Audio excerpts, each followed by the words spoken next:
$100 bill coming out of a bank is nothing. But on Cash Friday, the first Friday of every month, I celebrate liquidity. And you, my listener, and we go to our respective lenders, credit unions or banks, and we draw out a $100 bill. Now I've got two $100 bills in my hand here for the viewer on Facebook, the viewer on YouTube, and I do it. It's just for fun. We just have a little fun with the idea of manly spending as opposed to eunuch type spending, which is what the credit card is. It is a very eunuchized means of spending, and I suggest it's virile to spend cash and to be done with it, to make it happen right then and right there, and to satisfy the transaction. Right, that is not entirely in a legal sense, but in a practical sense, it is a satisfaction for a transaction, and it's paid right then.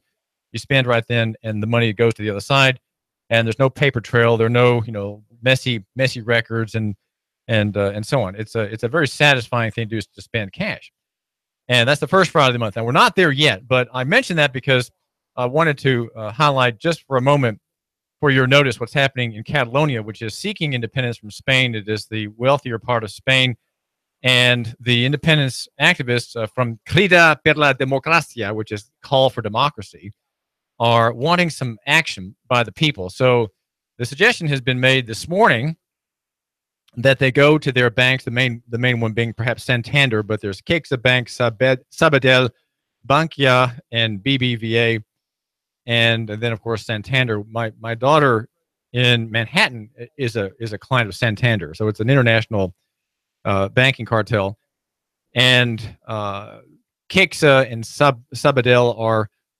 to go to the bank and draw money out from the cash dispenser, and it's two activists for independence are in jail now, and Jordi Sanchez and Jordi Quixart are in custody on sedition charges. Have been there since Monday, and so taking a little bit of money out is very dangerous because the system is highly fractional. And for every euro you draw out, there's a negative effect of tens, maybe dozens, maybe 30, 40, 50 euros, all of which are hinged on a tiny fraction of real paper, right? It's a completely fiat money system, and so there's a desire for expressing yourself, being independent. Being independent gets people into trouble. You've heard about the Malta journalist who was slain in a car bomb. Her name is Daphne Caruana, and she was called a one-woman WikiLeaks. And her son, also a journalist. I like to hear about children taking up their parents' professions. I wish I were blessed in that way. I have four, and none really have ever really taken a great interest in what I do as a writer. Or as a journalist here at the radio station, that this does not really interest them, and that's in God's providence. But I feel poorer for it. Okay, I feel poorer for it. But here, Garzilia's son has a son involved in journalism, and he is condemning the Maltese president, whose name is Joseph Muscat, and his closest aides, who make noises after her demolition about the tragedy of her death, but the son calls the president a clown who has taken advantage of her death by making statements to Parliament about a journalist he spent over a decade demonizing and harassing, even just before her death. There are several high officials he names, and he goes on to say a long list of police commissioners who took no action. You are complicit. He says you are responsible for this, and his name is Matthew. He says, my mother was assassinated because she stood between the rule of law and those who sought to violate it, like many strong journalists. But she was also targeted because she was the only person doing so. This is what happens when the institutions of the state are incapacitated. The last person standing is often a journalist, which makes her the first person left dead. That's a great quote, I think, about people who defy the system. And we know there are people like that in this country. They've been killed by unknown parties. They've just been their cars. Breitbart, I think he was killed by by people in the deep state dissatisfied with his revelations.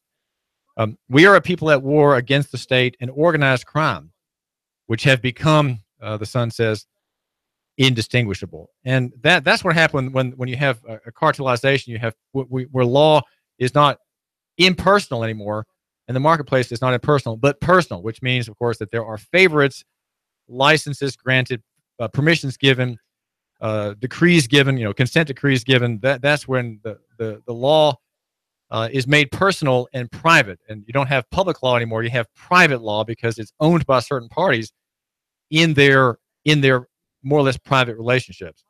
And if you expose those, as this writer did on Malta, and condemn them, and she was noted for mining the millions of pages that came from the Panama Papers, the bank that somehow had all of its files put online, where connections are made among all kinds of gangsters in high office.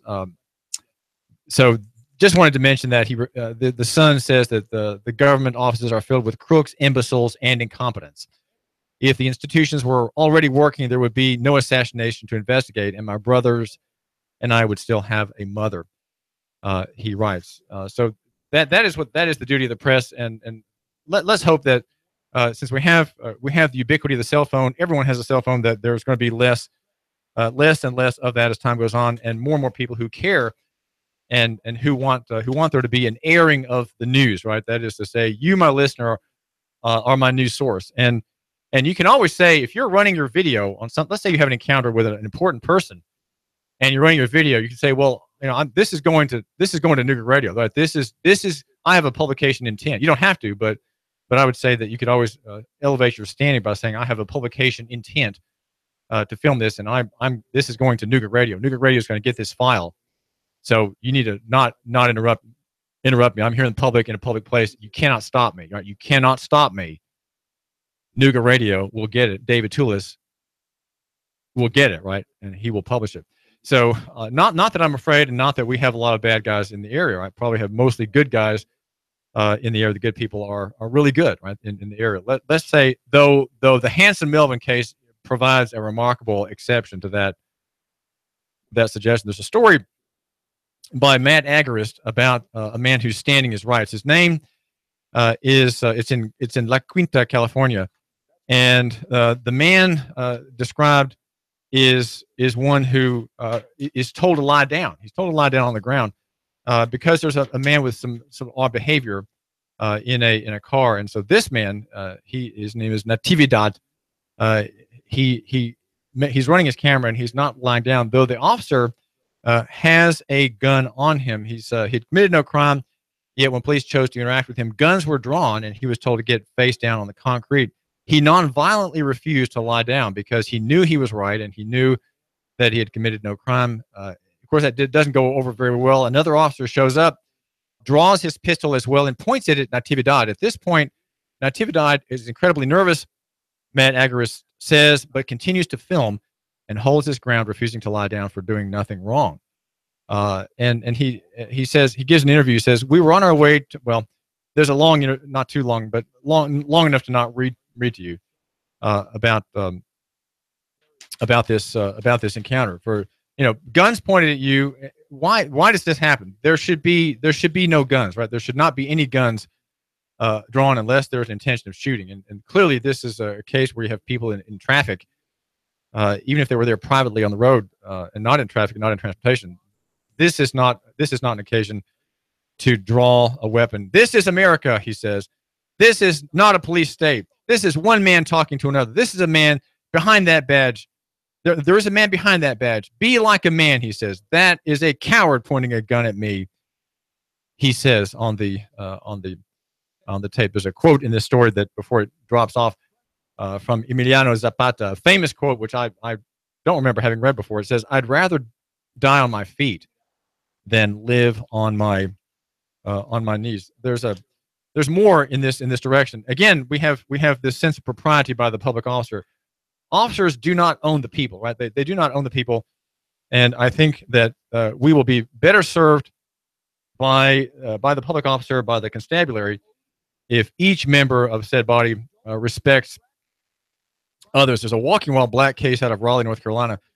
There's a boy, 16 years old, very large fellow, and he's at the fairgrounds with his some friends and family on a Saturday night. There are eight people in a group. Wake County Sheriff's deputy. They passing by the deputy on the way out of the Wake County Fair. As the officer walked past us, he told us to have a good night, and I said, "You too." Joshua recalled. His name is Joshua Satterwhite, and he said, "Oh, trust me, I will."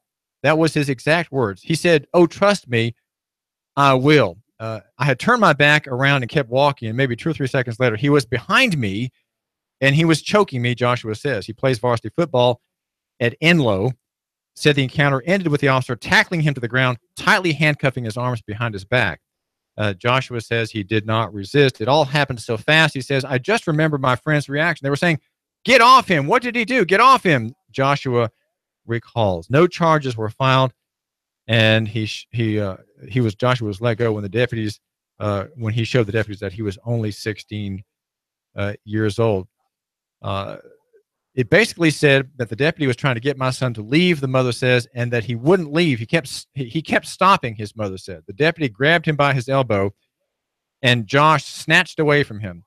Joshua said the officer's version of what happened is not what happened, and that he had never said anything disrespectful. Well, even if he had, even if someone says something disrespectful to an officer, calls him a pig or what have you, that's not probable cause, right? And the officer cannot use personal grievance in our Chattanooga ethics rules. He cannot do anything with a personal animus.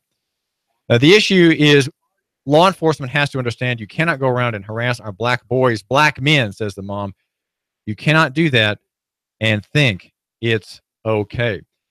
And there's more on this that I just wanted to mention. You may have seen this, but it's a quote that comes back every now and then online, and it's from a website where law officers talk about their business and their trade.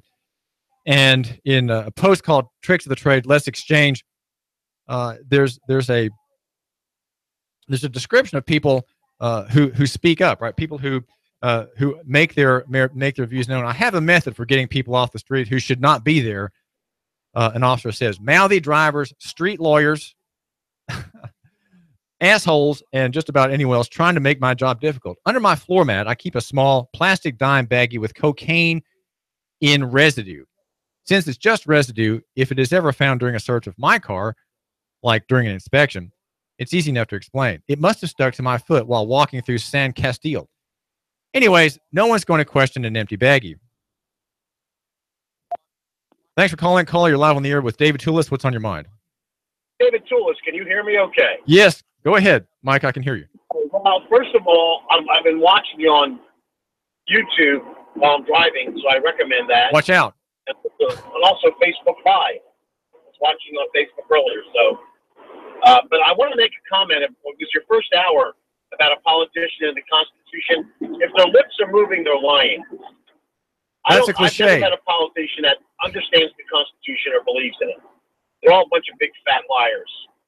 If any politician says to you, "I believe in the Constitution," ask him what Article 1, Section 10 is. And if they don't know that, they don't know the Constitution. And ask him what the Constitution is. And if he doesn't say a document of restricted, limited powers granted to government, then he doesn't know what the Constitution is. Okay. Do you have any thoughts on that? Well, I think, Mike, you're not accounting for human failings and human frailty. Even a devout constitutionalist may not know the numbers of the provisions. Are you going to use that excuse when your house collapses because the guy that built it has human failings because they didn't make the foundation right? I don't take excuses from politicians. When you take an oath to obey the Constitution, you better understand what that Constitution is. And just like government schools, people are lazy. They love socialism. They don't want their children educated. They don't. They want them dumbed down by government. People don't talk to somebody. They would not admit that, though. Security and tell them they're receiving welfare. You'll freak them out. But Social Security is an entitlement. It's welfare. It's the truth. They don't want to hear it, like they don't want to hear that their schools are an indoctrination center. There's no excuse for a politician taking an oath when he doesn't understand what he's taking an oath about. None. Well, I prefer an honest robber. Okay, well, I mentioned that, Mike, because there's a story in Chattanooga.com this morning about a man. He's accused of a robbery in Whitfield County, and here the details we may have already reported. The man arrested is James Crick, and there's an armed robbery that occurred yesterday at 10:44 a.m. There was a call that went out from Wells Fargo Bank on Cleveland Highway. And the man entered the bank. He pulled out a handgun, waved it around, and demanded cash from two of the bank tellers. The story says, after obtaining some cash, the suspect exited the bank and was observed getting into an old Ford Explorer Sport Track and traveling down Dawnville Road. Well, he's charged. This gentleman is charged with a very unique look on his face. I don't know whether he had a mask. But he was charged with armed robbery, possession of a firearm by a convicted felon, and 12 counts of aggravated assault. So aiming a gun at someone apart from law is aggravated assault.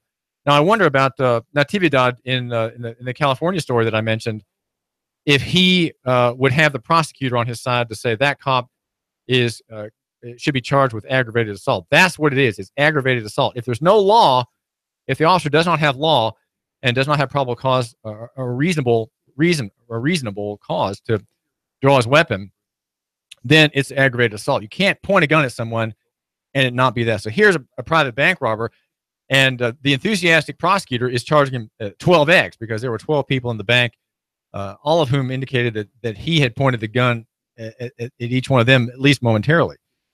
We'd rather have an honest robber than a dishonest one, and that would be those who don't know about Article 1, Section 10 or don't care about it, and that would be the provision for lawful coin and currency. What I'm holding in my hand here for the viewer on Facebook or the viewer on YouTube Live, of course, this is live right now on these multimedia platforms.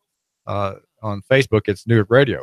You can see I'm holding two Federal Reserve notes. This is currency that violates this provision of the Constitution, and we are the poorer. We're the poorer for it. And so the thing I was mentioning, I just wanted to finish quoting this officer who's giving the tricks of the trade. So he has this plastic dime baggie of cocaine, and what does he do with it? Well, he's going to plant it. He's going to get this driving while black suspect, right, or this driving while poor suspect, or even someone who's an enemy of his police department in his town.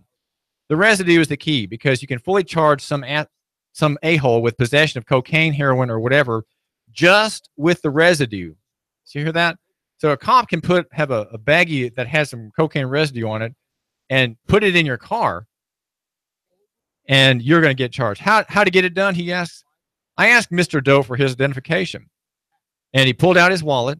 I observed a small plastic baggie fall out of his pocket. You get the idea. Easy, right. Best part is those baggies can be found lots of places, so you can always be ready.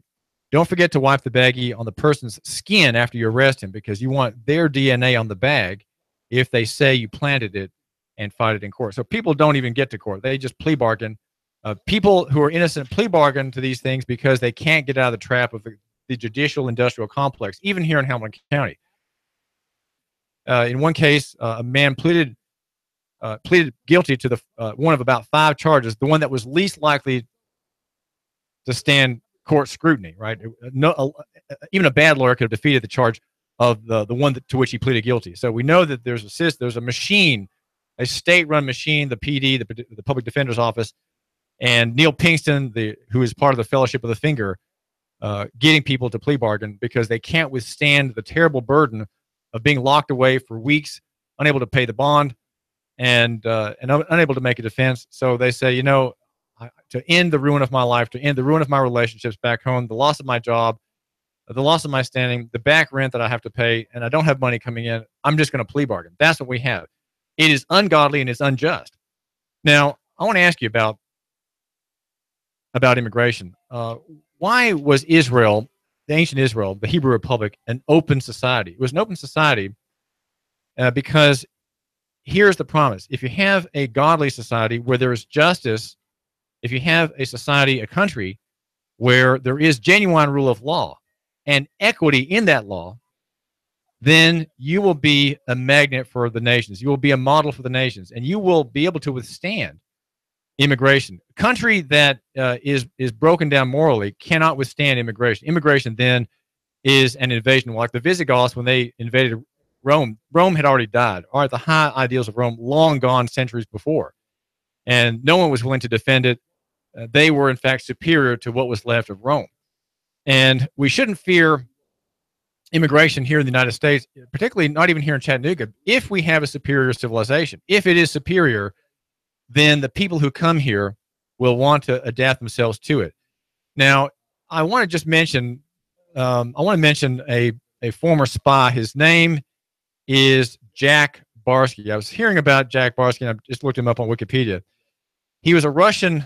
He was a Russian agent, and he was a German. His original name was Albrecht Dietrich, but he became an American by stealing a name of a dead child. He became an American, rose up in the ranks, was a spy, and as we hear the story about him, he came to love America. Had come to undermine and to sabotage America, but he came to love it. He came to love all the opportunity that this country offered, the benefits of its laws, its justice, its system of prosperity, its the opportunities for gain, the opportunities for the free market. He saw all those things, even though in many ways they're hampered. He saw them from his perspective as a former East German. It was all heaven to him. And he came to love this country. He came to love what it stood for. He came to love its high ideals because it was superior from the culture from which he came. He could not become the saboteur of the American way. He couldn't.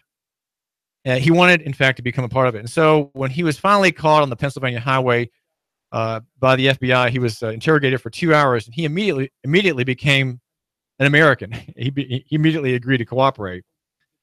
And now this man, who's 67 years old, he's a Christian, and there's some books that he's put out. A book is called "Deep Undercover: My Secret Life and Tangled Allegiances as a KGB Spy in America," 2017.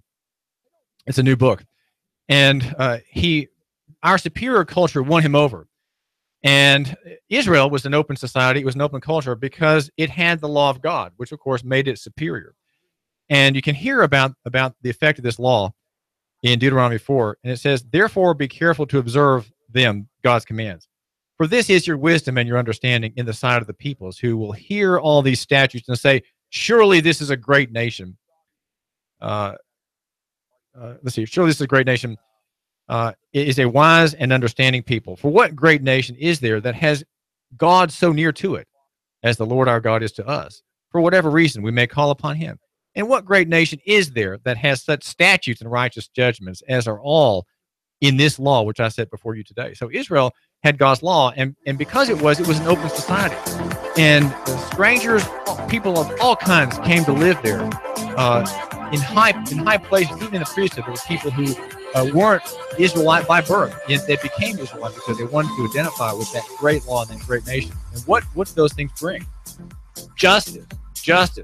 You can have great monuments, great architecture, but that's not what brings people. Not magnificent cities, but law and justice and fair treatment and the free market. That's what brings people here. Immigrants, welcome to Chattanooga. Welcome to Hamilton County. We still have much of this law left here. David Tulis. Traffic, news, and information. Nooga Radio. Digital FM 95.3 HD4.